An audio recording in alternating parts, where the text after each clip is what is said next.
যেহেতু আমি সনাতন ধর্মাবলম্বী, অনেকেই অনেক কথা বলছে, অনেকে আমাকে গালিগালাজ করেছে, অনেকেই আমাকে রাজাকার সহ অন্যান্য বিভিন্ন ট্যাগিং যেগুলো দেওয়া সম্ভব তারা দিয়েছে। এতগুলো প্যানেল থাকতে আসলে শিবিরের প্যানেল কেন? আসলে আমাকেও অনেকগুলো প্যানেল থেকে বলা হয়েছিল, কিন্তু আমি আসলে অন্য প্যানেলে কেন গেলাম না এটা জানার আগ্রহ অনেক মানুষের।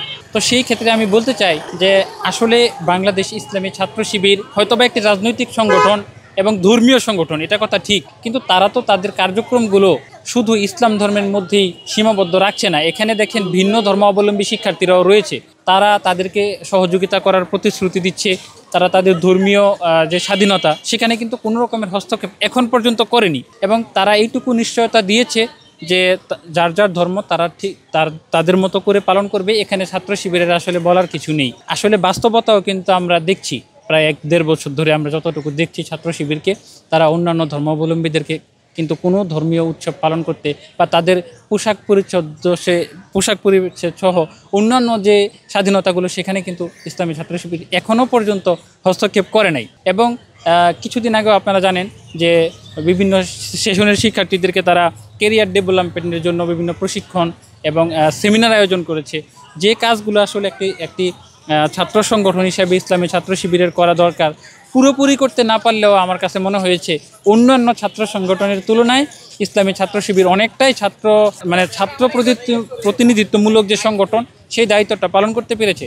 তারা আমার দৃষ্টিতে অবশ্যই শিক্ষার্থী বান্ধব অনেকগুলো কাজ করেছে এবং তারা ভবিষ্যতেও করবে বলে প্রতিশ্রুতি দিয়েছে। এই বিষয়গুলোকে মাথায় রেখেই আসলে নির্বাচনে জোটবদ্ধ হওয়া। যেহেতু আমি সনাতন ধর্মাবলম্বী, সেখানে আসলে আমি আসলে ঠিক কীরকম অনুভব করছি বা আমাকে আসলে মানুষ কিভাবে দেখছে যারা ভিন্ন ধর্মাবলম্বী। অনেকেই অনেক কথা বলছে, অনেকে আমাকে গালিগালাজ করেছে, অনেকেই আমাকে রাজাকার সহ অন্যান্য বিভিন্ন ট্যাগিং যেগুলো দেওয়া সম্ভব তারা দিয়েছে।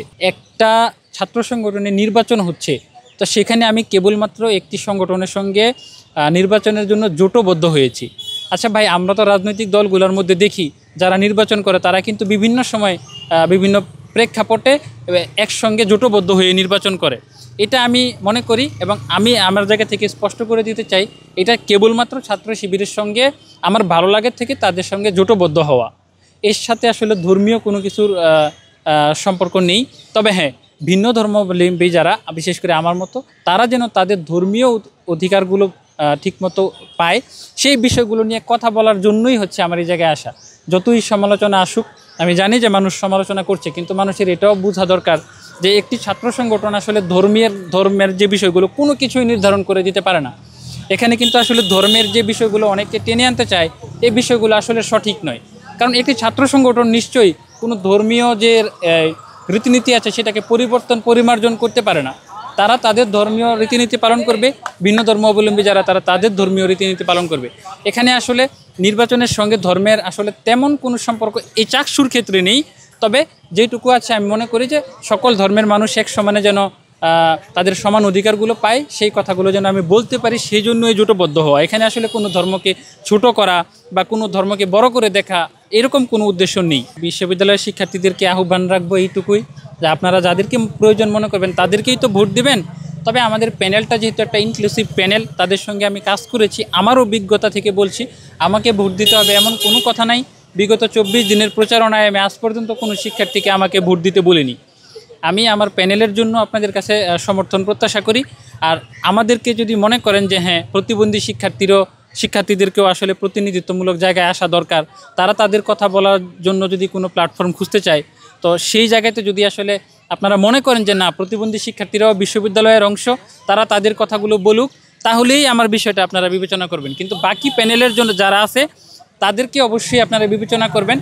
আমাকে যদি 1% বিবেচনা করেন, তাদেরকে আমি বলবো যে 5% বিবেচনা করবেন। আর আমার বিষয়টা যেটা এসেছে, আমার ভোট নিয়ে কোনোই মাথা ব্যথা নেই। এই যে আমি এতদিন পর্যন্ত এখানে এসেছি, এতদূর এতগুলো মানুষের সঙ্গে আমার দেখা হয়েছে, এতেই আমার জয় হয়ে গেছে। আসলে আমার আর ভোট দিয়ে জয় হতে হবে এমন না, তবে হলে অ্যাটলিস্ট আমি প্রতিবন্ধী শিক্ষার্থী সহ অন্যান্য যারা আছে তাদের কথাগুলো বলতে পারবো, এইটুকুই যা।